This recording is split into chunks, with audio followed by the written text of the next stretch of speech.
साथियों जय हिंद। मैं अनुराग पांडे आपका हार्दिक स्वागत करता हूं अपने लक्ष्य कोचिंग के वीडियो सेशन में।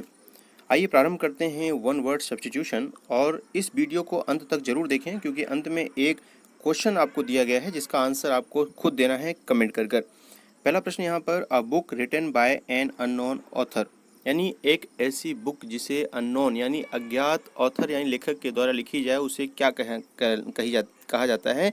याद रखिए वो बुक जो कहलाती है वो कहलाती है आपका एनोनिमस। एनोनिमस का अर्थ होता है अज्ञात, यानी अज्ञात लेखक, जिसके लेखक का पता ना हो उसे कहा जाता है गुमनाम। एक पुस्तक का गुमनाम लेखक जो होता है वो एनोनिमस कहलाता है यानी अज्ञात कहलाता है। इसलिए पहला आंसर इसका सही है। अगला प्रश्न है, a list of dishes. A list of dishes जो होता है वो होता है मेनू, यानी आपका आंसर जो है डी सही है, यानी व्यंजनों की सूची या भोजन की जो सूची होती है। इसलिए आपका आंसर जो है डी सही है। अगला प्रश्न है यहाँ पर, a voice that can not be heard. एक ऐसी आवाज़ जो कि सुनी ना जा सके, जिसे सुना ना जा सके, ऐसी भाषा या उच्चारण क्या कहलाता है? वो कहलाता है इनऑडिबल। इनऑडिबल का मतलब होता है अश्रवणीय, यानी जिसे सुना ना जा सके।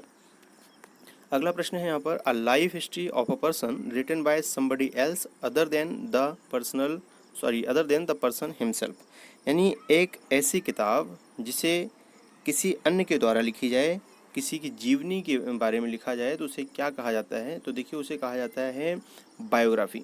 अ life history of a person written by somebody else, यानी एक व्यक्ति के जीवन के बारे में लिखा जाए किसी अन्य के द्वारा, उसे क्या कहा जाता है? तो उसे कहा जाता है बायोग्राफी। एक चीज़ और याद रखिएगा, यदि किसी के जीवन के बारे में कोई व्यक्ति खुद ही लिखता है तो वो कहलाती है ऑटोबायोग्राफी, और किसी अन्य के द्वारा लिखी जाएगी तो वो कहलाती है आपकी बायोग्राफी।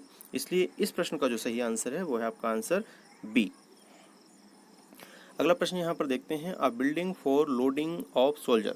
तो कहने का मतलब यहाँ पर जो है ये जहाँ पर सैनिकों के निवास स्थान को क्या कहा जाता है? तो उसे कहा जाता है आपका बैरक, यानी जो आपका सही आंसर है वो है आंसर बी। अगले प्रश्न की ओर हम बढ़ते हैं, one who is unable to pay his डेप्ट, यानी एक ऐसा व्यक्ति जो डेप्ट यानी कर्ज जो है उसे चुकाने में असक्षम हो, यानी पे ना कर सके, वो क्या कहलाता है?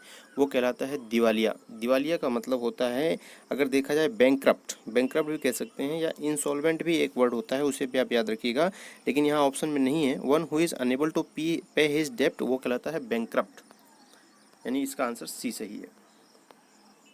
A person who is unable to pay off his डेप्ट, देखिए यहाँ पर भी ये प्रश्न फिर से रिपीट हुआ है, इसलिए इसका भी आंसर आपका सेम होगा, यानी आंसर ए वाला सही है इसका। देखिए एग्जाम में प्रश्न वही होते हैं, बस उनके कहने का थोड़ा सा अंदाज बदल जाता है। यानी देखिए ये जितने भी प्रश्न मैं आपको बता रहा हूँ, यदि आप बैंक, रेलवे, एसएससी या अदर स्टेट लेवल के एग्जाम्स की आप तैयारी कर रहे हैं, और यदि आप इनके सब्जेक्ट में, आपके सिलेबस में इंग्लिश सब्जेक्ट है, तो यकीन मानिए ये वीडियो सेशन आपके लिए बहुत ही महत्वपूर्ण है। यदि आप लगातार वीडियोज़ को देखते हैं तो यकीन मानिए आपको अलग से किसी बुक पढ़ने की ज़रूरत नहीं पड़ेगी। A place of permanent residents, देखिए एक ऐसा स्थान जहाँ पर स्थायी निवास किया जाता है उसे क्या कहा जाता है? उसे कहा जाता है डोमिसाइल। डोमिसाइल यानी आंसर आपका सी सही है। एक्सट्रीम और इरेशनल फियर ऑफ वाटर, यानी पानी का भय क्या कहलाता है? पानी का भय कहलाता है आपका हाइड्रोफोबिया। इसलिए आपका जो सही है वो है आपका आंसर सी, यानी तीसरा नंबर का। यानी कुछ लोगों को पानी से भय लगता है तो वो हाइड्रोफोबिया होता है, वो भय। अगला हम बात करते हैं, one who works for welfare of women, यानी एक ऐसा व्यक्ति जो नारी के उत्थान के लिए काम करता है वो क्या कहलाता है? वो कहलाता है फेमिनिस्ट, यानी नारीवादी। यानी नारी के उत्थान के लिए, नारी के लिए जो देखा होगा आपने, नारी के विषय में कई लोग आगे बढ़ के आते हैं तो वो नारीवादी कहलाते हैं, यानी फेमिनिस्ट कहलाते हैं। तो इसका जो सही आंसर है वो है आपका आंसर बी वाला।